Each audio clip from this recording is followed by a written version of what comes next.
Olá, ouvintes da Rádio Ser Fraterno, sejam muito bem-vindos a mais um programa Ponto de Luz. Eu sou a Fábia Romana e estou aqui com muita alegria e gratidão pela oportunidade de trazer a vocês o capítulo 12 do livro Jesus no Lar. E esse capítulo se intitula Os Descobridores do Homem. Vamos ver o que nos aguarda, né? Para quem já leu o livro Jesus no Lar, fica a pergunta: qual é o seu capítulo preferido?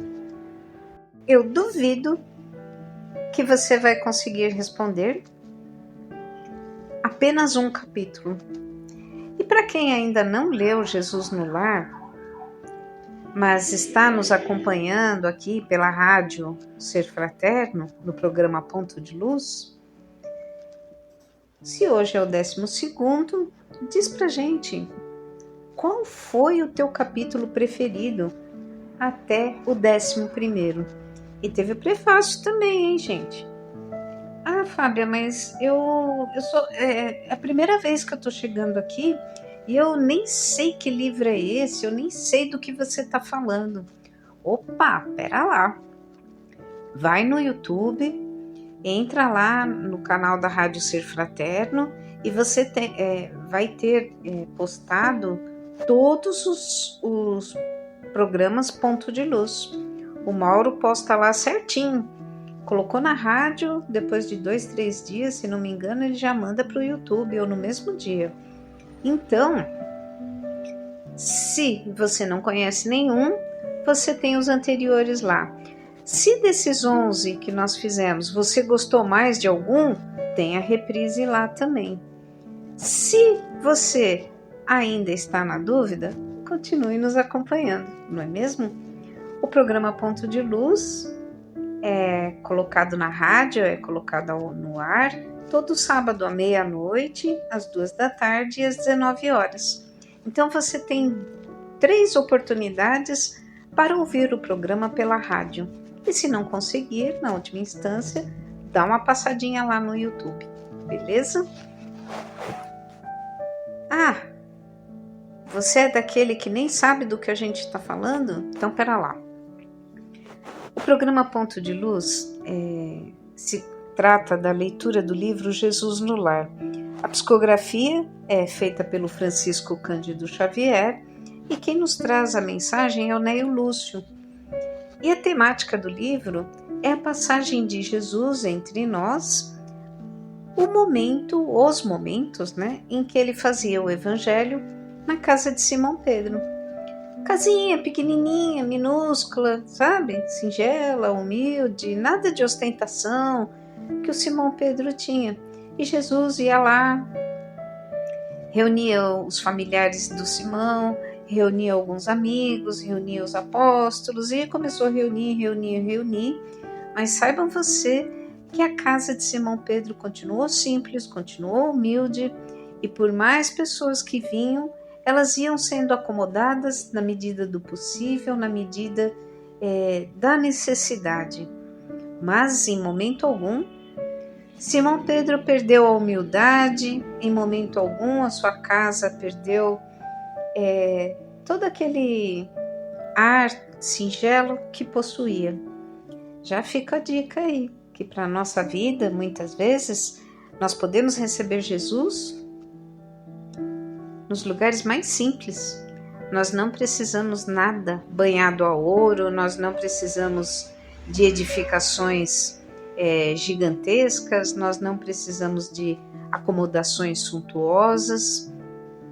Jesus vem até nós onde quer que nós estejamos. Ah, mas a gente tem dinheiro, tem recurso, então a gente quer dar o do bom e do melhor para as pessoas. Para pensar. Muitas vezes, esse bom e melhor que você oferece para as pessoas seria algo que faria diferença na casa dela. Como assim na casa dela? Na mesa dela? Pensa, muitas vezes o recurso que nós utilizamos para grandes edificações, para sua manutenção, para sua complexidade, é um recurso que seria empregado, poderia ser empregado para auxiliar ao próximo. Ah, Fábia, mas uma casa, depois que ela está construída, ela não tem mais despesas, né? A gente vai ter sempre aquele templo, aquele lugar de acolhimento, de referência, e as pessoas, elas continuam tendo necessidades. Aliás, a causa social é o enxugar gelo, porque toda hora tem alguma família precisando de roupa, toda hora tem alguém com fome, toda hora tem alguém com algum problema. Pois é verdade, você está certo. Mas eu vou usar aqui a mesma frase que nós adoramos usar no ambiente de proteção animal. Tá cheio de cachorro na rua? Tá.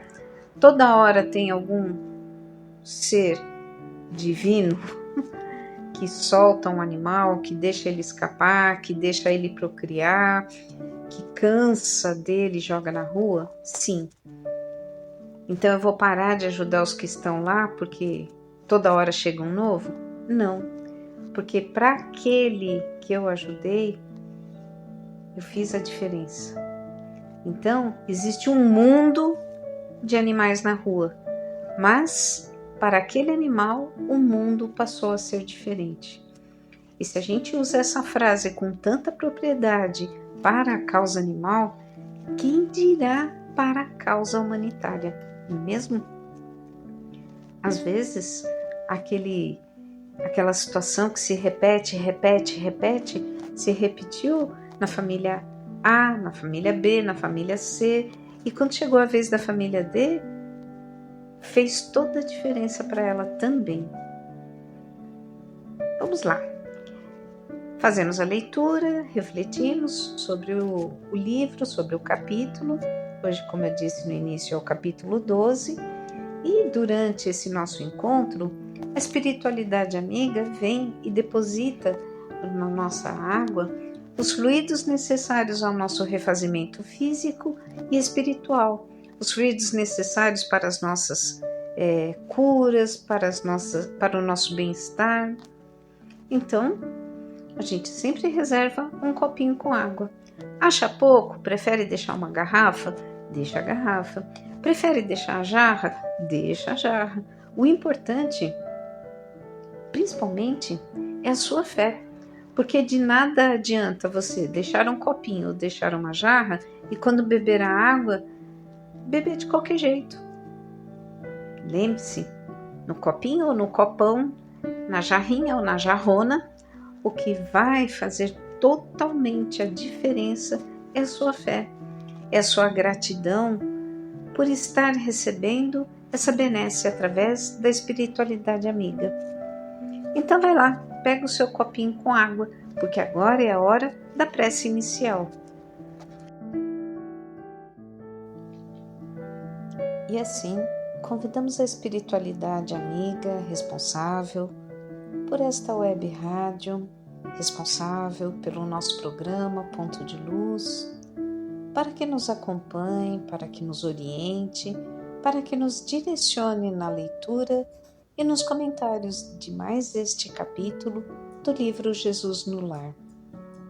Enquanto tantos irmãos se encontram desabrigados, enquanto tantos irmãos se encontram em guerra, enquanto tantos irmãos se encontram adoentados, famintos, eis que nós temos outros irmãos cuja situação cotidiana, cujo comportamento é o de levar a desarmonia, a desunião, é o de levar a confusão entre as pessoas, entre os grupos, a sociedade da qual fazem parte. Pedimos ao Pai que tenha compaixão tanto destes que sofrem as consequências, como destes que semeiam.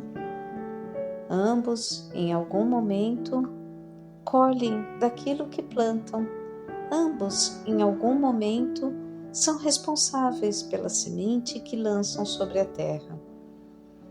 E muitas vezes, a penúria, a falta de abrigo, a doença, são a consequência dos seus atos do pretérito. O que não quer dizer, Senhor, que não nos compadeçamos, que não tenhamos piedade da dor e da aflição que rondam estes irmãos, estas famílias, estes queridos que estão em ascensão, assim como nós.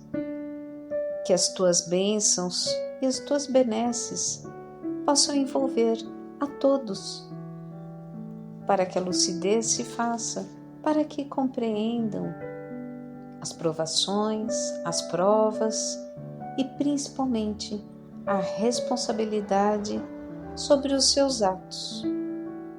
Abençoa, Senhor, a nossa leitura e a cada um que estiver presente neste momento. Que assim se faça, graças a Deus.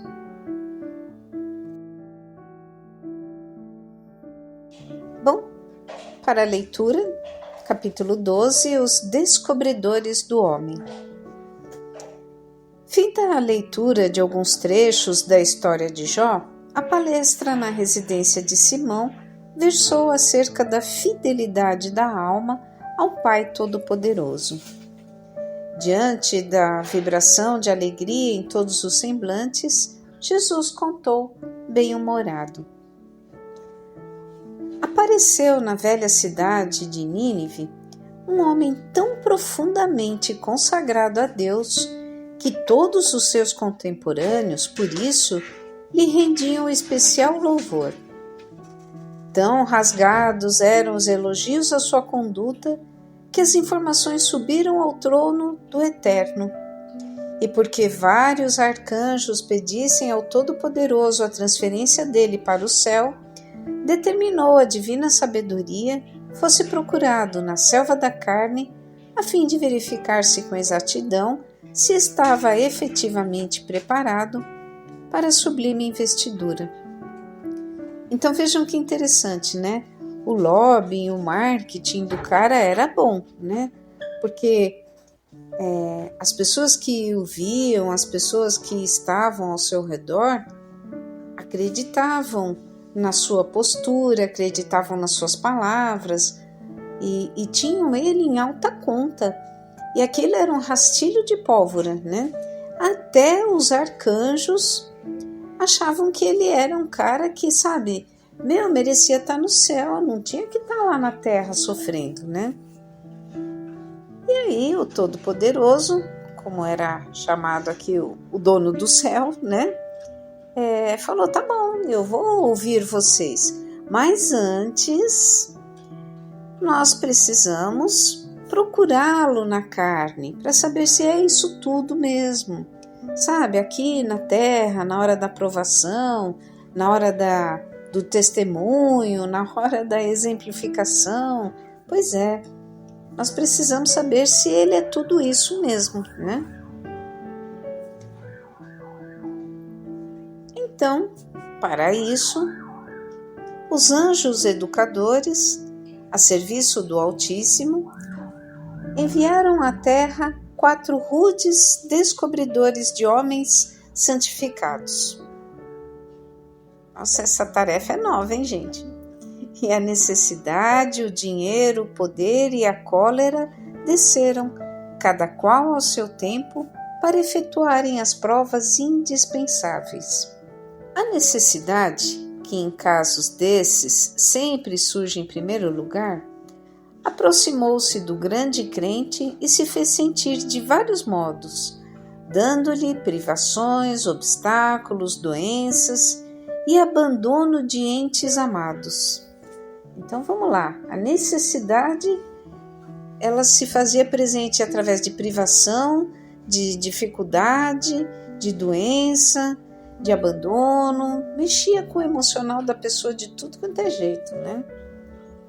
Entretanto, o devoto, robusto na confiança, compreendeu na mensageira uma operária celeste e venceu-a, revelando-se cada vez mais firme nas virtudes de que se tornara modelo.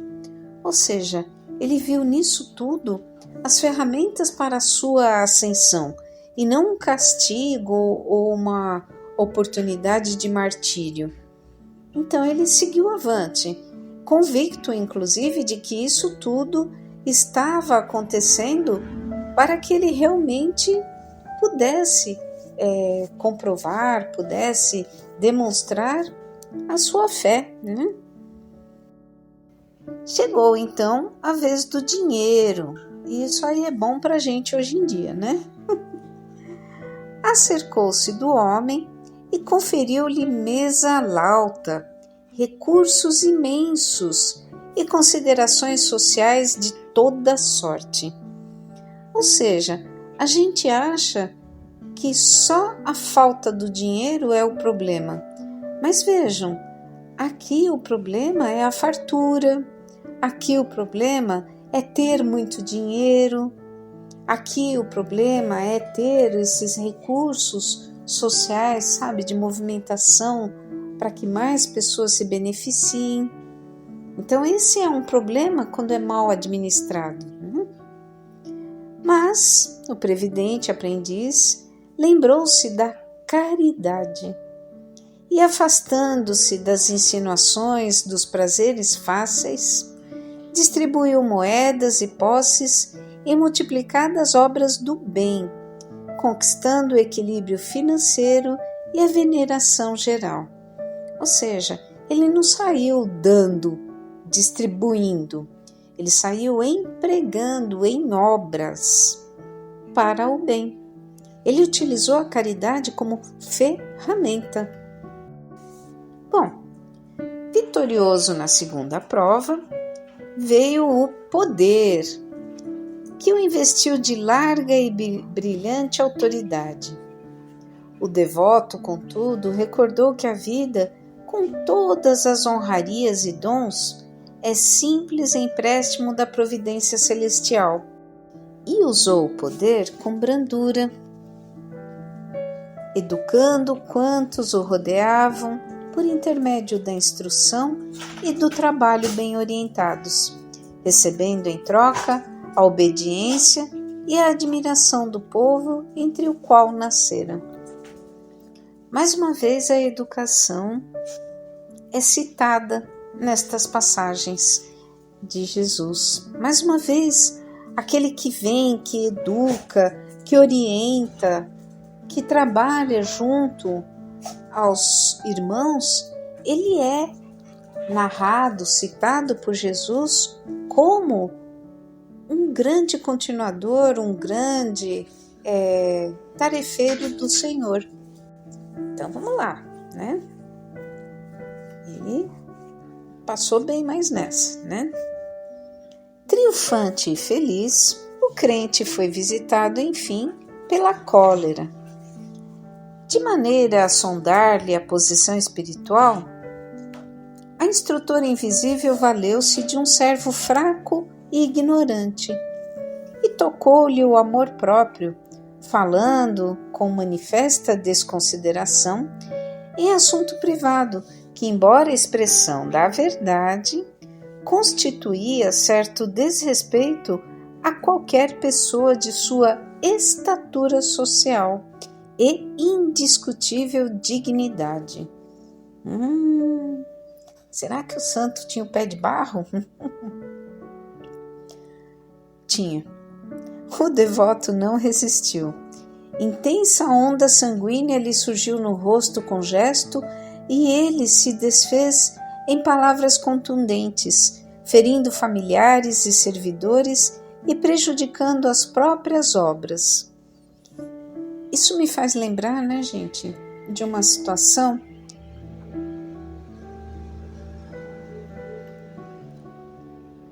em que o lojista desconfiou que estava sendo roubado pelo seu funcionário. E aí ele começou a plantar situações para ver se esse funcionário realmente estava sendo correto ou não, né? E deu certo ou deu errado, né? Não sei ainda qual que é a colocação correta, mas o dinheiro que ele deixava fácil, a mercadoria que ele não contabilizava, tudo o que ele facilitou e filmou, o empregado lesou. Então ele pegou o dinheiro, ele subtraiu mercadoria e assim foi fazendo esse lojista. Aí ele foi juntando, né, essas filmagens, até que num dado momento ele sabia que o rapaz ia fazer a coisa errada e ele já combinou com a polícia, falou, olha, tem um flagrante, enfim, eu não sei se ele combinou com a polícia, se ele chamou a polícia na hora do flagrante. Eu sei que o rapaz realmente estava roubando, que o dono da loja estava com a razão e que quando a polícia chegou, o dono da loja deu vazão a toda a raiva, toda a cólera que ele estava sentindo nesses últimos dias em que o cara estava ali roubando, né? E aí, o rapaz, que também não era burro nem nada, começou a filmar a situação.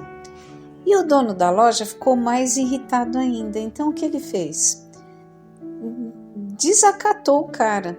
Deve ter falado de condição social, deve ter falado de condição sexual, deve ter falado de condição religiosa, deve ter falado da 5ª geração do rapaz. Enfim, o cara, né, soltou o verbo com o moleque.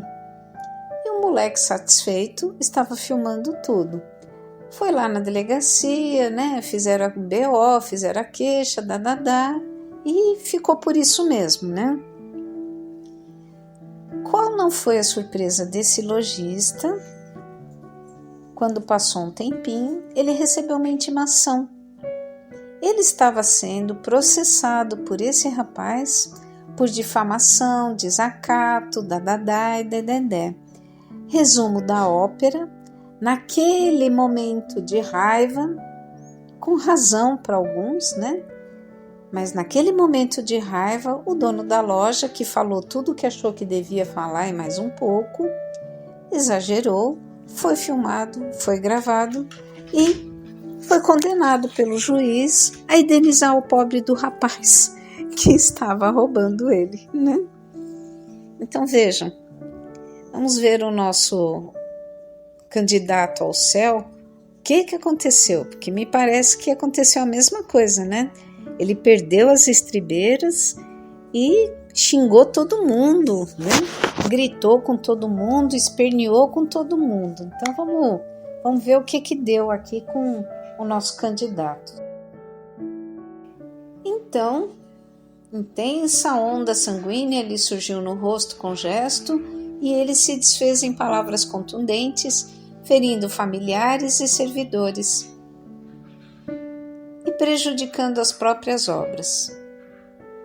Somente depois de muitos dias conseguiu restaurar a tranquilidade, quando, porém, a cólera já lhe havia desnudado o íntimo, revelando-lhe o imperativo de maior aperfeiçoamento e notificando ao Senhor que aquele filho, matriculado na escola de iluminação, ainda requeria muito tempo na experiência purificadora para situar-se nas vibrações gloriosas da vida superior.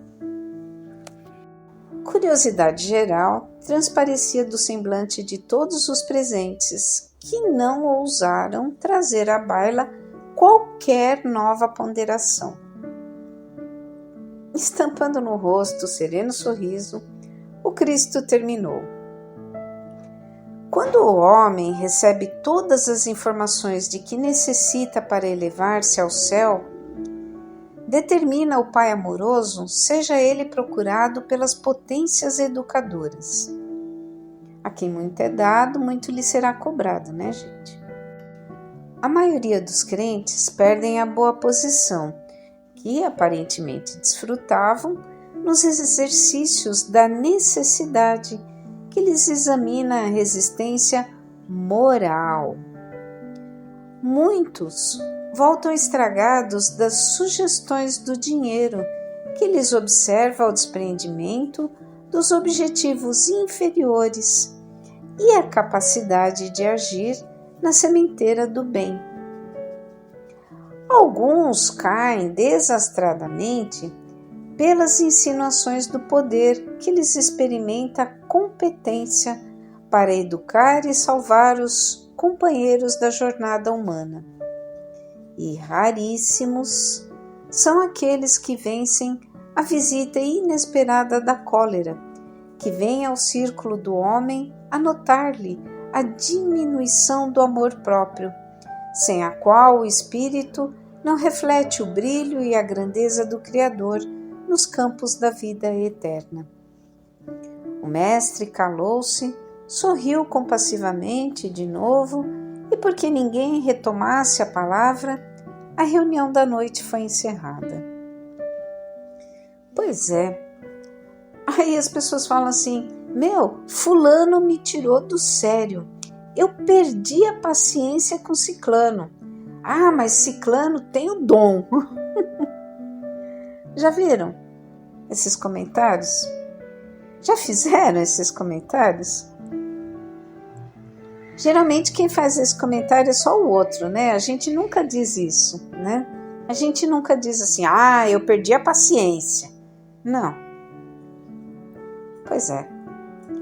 Aí acontece várias coisas, né? Primeiro, que a gente nunca perde o que é nosso mesmo. Então, se nós estamos perdendo a paciência, é porque nós ainda não a temos. Do contrário, tivéssemos lá, estaríamos serenos diante da situação. Fulano me fez perder as estribeiras. Ninguém faz conosco aquilo que nós não permitimos. Por mais que nós estejamos sendo manipulados, por exemplo, o manipulado se deixa manipular. É conveniente para ele. Já viram essa frase de que toda pessoa manipulada se deixa manipular? É a chantagem emocional, sabe? Se você não vier, eu também não vou. Se você não me levar, eu não vou. Se você, eu também não. Essa é a mais simples, né, gente? Que tá cheio de chantagem emocional bem maior, né? E no fundo é assim. A pessoa já não estava muito afim de ir mesmo. Como desculpa, se você não for, eu também não vou. No fundo, a pessoa estava com preguiça de sair de casa, e se você não levasse ela também não iria. Então veja, a pessoa que manipula e a pessoa que é manipulada, os dois estão agindo em conjunto. Um conduz e o outro dança. Um dança e o outro conduz. É preciso que haja a permissão dos dois, né? E por fim, quando a gente fala que a pessoa tem o dom, tem gente que tem o dom mesmo, né? Tem o dom do deboche, tem o dom da ironia, tem o dom de, cutucar você ali no mais fundo do seu ser para extrair o que tem de podre lá, né?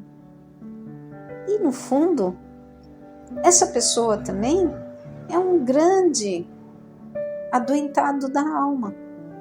Certa vez eu conheci uma pessoa que dizia que ela tinha que fazer isso com as pessoas, como se ela fosse o emissário do Altíssimo.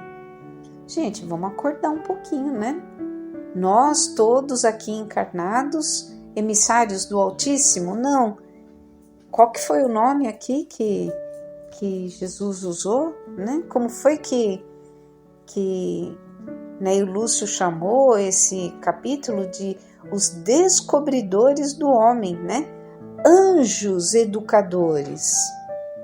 Porque arcanjos diziam, né? E quem está aqui na Terra, sinto muito, está muito longe de anjo, arcanjo e qualquer outra coisa similar. Então esse rapaz, ele tinha a prepotência de se achar um instrumento divino, quando na verdade ele se comprazia em vos mostrar a verdadeira face, por exemplo, da pessoa que se dizia calma, da pessoa que se dizia paciente, da pessoa que se dizia tolerante, da pessoa que se dizia humilde.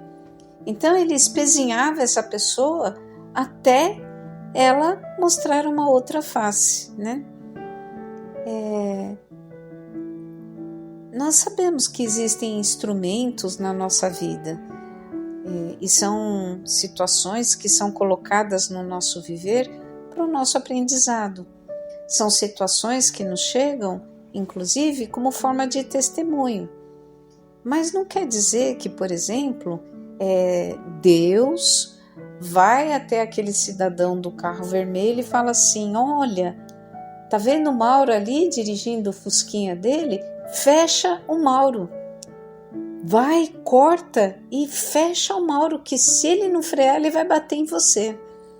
E aí o Mauro ali dirigindo o fusquinha dele, todo reformado, né? Fusquinha 68, zerinho, ou era um Fusquinha 72, não sei, né? Vê o cara do carro vermelho e fica nervoso e fala assim: quase bati. Aí ele respira e fala assim: mas eu não bati. Respira, paciência, vai com Deus, meu filho. E o Mauro se reequilibra, né? Agora, venhamos e convenhamos, gente. Foi Deus quem falou pro cara: vai e fecha o Mauro? Não, né?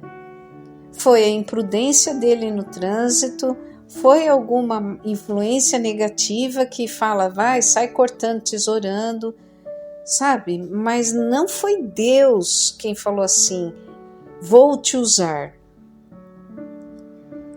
Ah, Fábia, mas eu já ouvi dizer que não cai uma folha da árvore sem que Deus não saiba, ou que tudo na vida tem proveito. Sim, tudo na vida tem proveito, inclusive as guerras, inclusive as doenças, a fome, mas não quer dizer que Deus enviou a guerra, não quer dizer que Deus enviou a fome, não quer dizer que Deus enviou o desastre da natureza.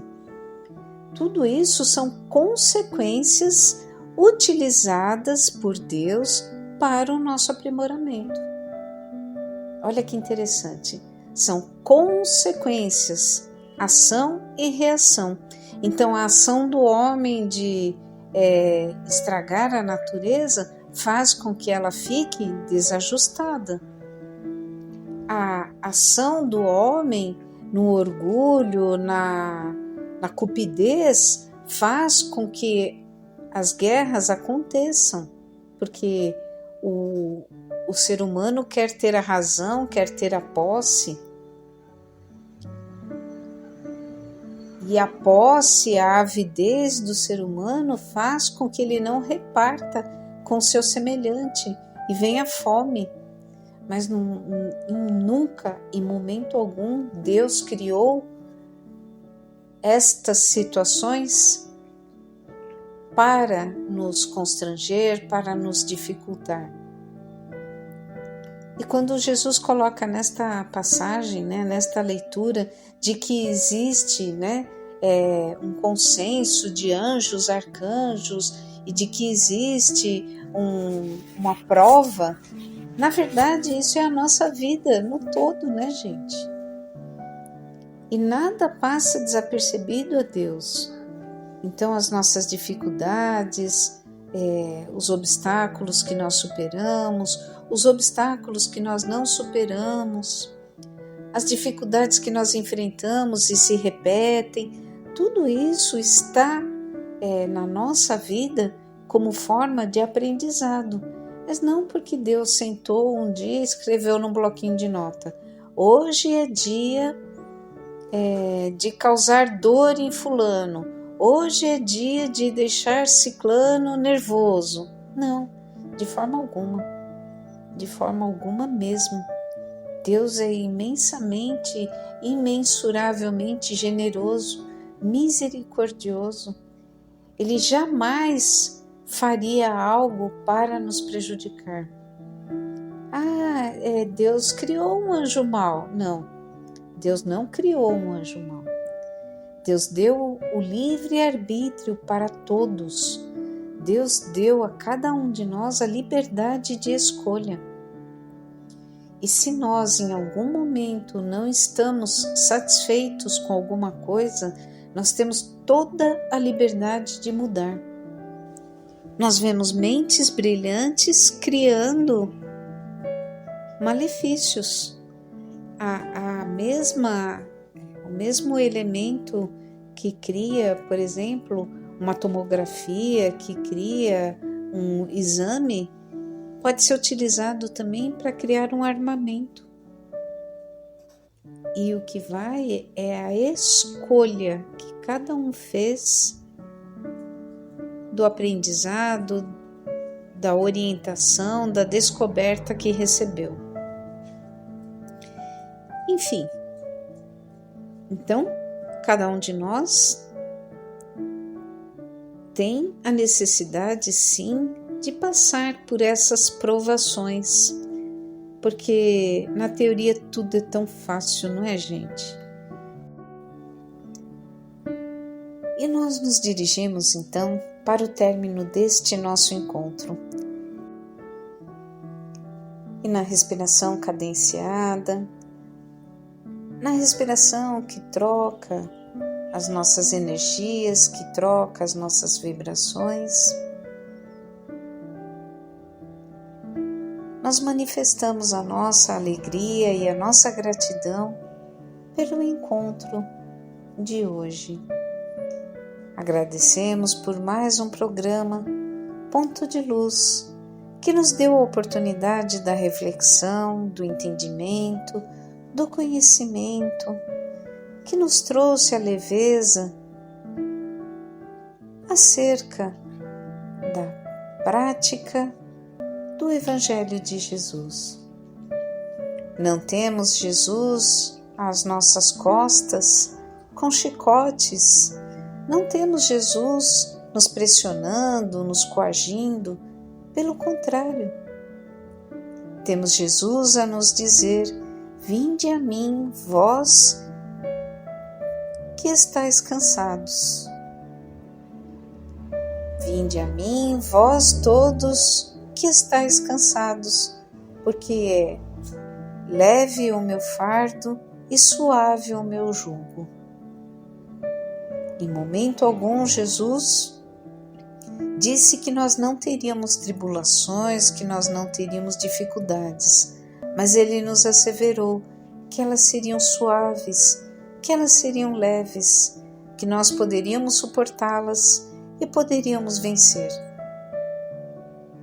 E é na confiança do nosso irmão maior, na confiança em suas palavras, em seus ensinamentos e em seu amor, que nós vamos prosseguir. E agradecemos a Deus por esta oportunidade bendita, com a lembrança de que suave é o meu jugo e leve é o meu fardo. Com Jesus seguiremos. Que a paz do Mestre Jesus possa envolver a todos aqueles que nos ouviram e todos aqueles que nos ouvirão, trazendo-lhes o direcionamento, o amparo, trazendo-lhes daquilo que necessitam. Que assim se faça, graças a Deus.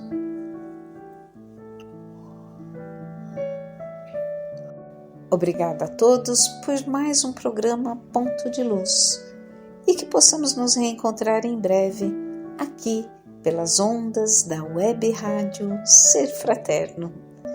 Fiquem na paz do Mestre. Tchau, tchau.